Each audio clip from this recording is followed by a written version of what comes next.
Welcome sa Mind Your Body channel. Kung bago ka pa lang sa channel na ito, ay huwag kalimutang mag-subscribe at pagkipindot na rin ang notification bell para updated kayo sa mga susunod na videos ng channel na ito. Disclaimer: ang mga impormasyon sa video na ito ay para sa edukasyon at kaalaman lamang.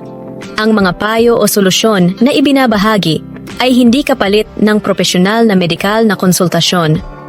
Kung may karamdaman o anumang kondisyon sa kalusugan, mahalagang kumonsulta sa inyong doktor o healthcare professional bago subukan ang anumang bagong remedyo o pagbabago sa lifestyle. Umusta mga kaibigan? Iniisip niyo ba kung paano panatilihing malusog ang inyong prostate? Kung hindi pa, panahon na para bigyan ito ng pansin. Ang pagpapabaya sa prostate ay maaaring magdulot ng erectile dysfunction, pagkapalaki nito, o mas malala, cancer. Ayon sa datos, isa sa bawat 8 lalaki ay maaaring magkaroon ng prostate cancer sa kanilang buhay.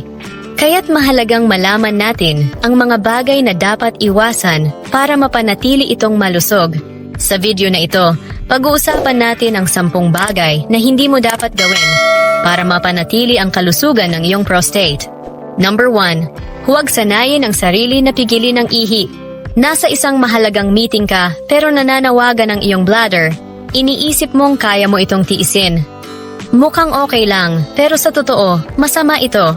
Kapag madalas mong pinipigilan ang ihi, nabubuo ang stagnant urine na maaaring pagmulan ng impeksyon, na maaaring magdulot ng chronic prostatitis o impeksyon sa prostate gland.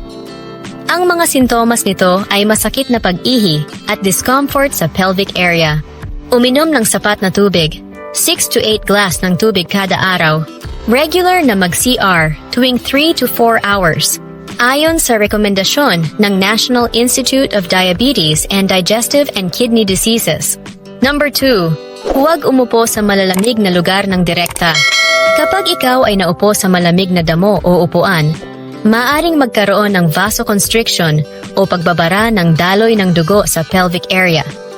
Ito ay maaring magresulta sa congestion ng prostate gland na nagdudulot ng discomfort o pamamaga. Magdala ng banig o cushion kapag uupo sa malamig na lugar. Siguraduhing naka-insulated ang katawan, lalo na sa panahon ng taglamig. Number 3. Huwag palaging nakaupo. Ang sedentary lifestyle ay nagdudulot ng hindi magandang daloy ng dugo sa pelvic area na maaring magpataas ng panganib ng prostate enlargement at cancer. Ayon sa Journal of Physical Activity and Health, ang regular na paggalaw ay nakatutulong sa kalusugan ng prostate. Maglaan ng 30 minutes araw-araw para sa brisk walking, jogging o swimming. Sundin ang rekomendasyon ng World Health Organization. 150 minutes ng moderate exercise kada linggo. Gamitin ang Pomodoro Technique sa trabaho. Tumayo at mag-stretch tuwing 30 to 45 minutes. Number 4. Huwag balewalain ang mga babala ng iyong katawan.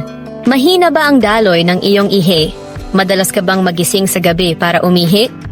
Ito ay maaring senyales ng benign prostatic hyperplasia, BPH, o mas seryosong kondisyon tulad ng cancer. Magpatingin agad sa doktor kapag may sintomas. Magpa-PSA test, prostate-specific antigen, para ma-monitor ang kalagayan ng prostate. Number 5. Huwag kalimutang mag-ejaculate regularly. Ang regular na ejaculation ay nakatutulong sa pagpapalabas ng toxins mula sa prostate gland. Ayon sa pag-aaral ng Journal of the American Medical Association, ang mga lalaking nag-ejaculate ng 21 times kada buwan ay may mas mababang panganib ng prostate cancer. Magkaroon ng regular na sexual activity o maghanap ng natural na paraan para mag-ejaculate. Number 6. Huwag pabayaan ang oral hygiene. Ang bakterya mula sa gum disease ay maaring kumalat sa prostate gland na nagdudulot ng inflammation. Ang poor oral health ay konektado sa chronic prostatitis. Ayon sa Journal of Prostatitis, mag-toothbrush 2 beses kada araw, magpa-dental check-up 2 beses kada taon, gumamit ng mouthwash para sa dagdag na proteksyon laban sa bakterya. Number 7. Huwag hayaan ang stress at anxiety na makaapekto sa iyong kalusugan. Ang chronic stress ay nagdudulot ng hormonal imbalance at inflammation sa katawan, kabilang na ang prostate. Gumamit ng stress management techniques tulad ng meditation at yoga. Maglaan ng oras para sa mga bagay na nagpapasaya sa'yo, tulad ng pag-hiking o pakikinig ng musika. Number 8. Huwag gumamit ng hindi ergonomic na upuan para sa bisikleta. Ang sobrang tagal na pagbibisikleta sa hindi ergonomic seat ay maaaring magdulot ng iritasyon o trauma sa prostate. Gumamit ng ergonomic bike seat. Iwasan ng sobrang tagal na pagbibisikleta ng walang pahinga. Siguraduhing tama ang posture habang nagbibisikleta. Number 9. Huwag magkulang sa pagkain ng mga pagkaing mayaman sa zinc. Ang zinc ay tumutulong sa pag-regulate ng prostate cell growth at nagpapababa ng panganib ng cancer. Kumain ng talaba, oysters, mani, buto ng kalabasa, spinach at sesame seeds. Kung kulang sa zinc ang iyong diet, magtanong sa doktor tungkol sa zinc supplements. 10. Huwag uminom ng labis na alak at kape. Ang labis na alak at caffeine ay nagdudulot ng iritasyon at inflammation sa prostate. Limitahan ang alak sa 1 to 2 servings kada araw.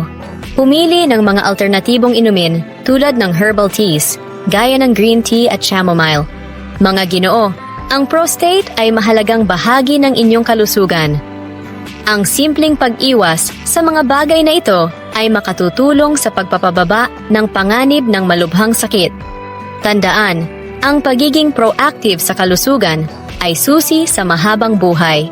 Kung nais ninyong malaman pa ang iba pang natural na paraan para mapangalagaan ang prostate, panoorin ang iba ko pang video. Tandaan, ang susi sa mas malusog na buhay ay nasa balanseng nutrisyon at maingat na mga desisyon. Mahalaga ang pagkonsulta sa isang profesional sa kalusugan o dietitian para sa personal na payo at karagdagang kaalaman. Huwag kalimutang mag-subscribe para sa higit pang mga tips tungkol sa kalusugan at kagalingan. Hanggang sa susunod na pagkakataon, mag-ingat kayo at manatiling malusog. God bless sa ating lahat.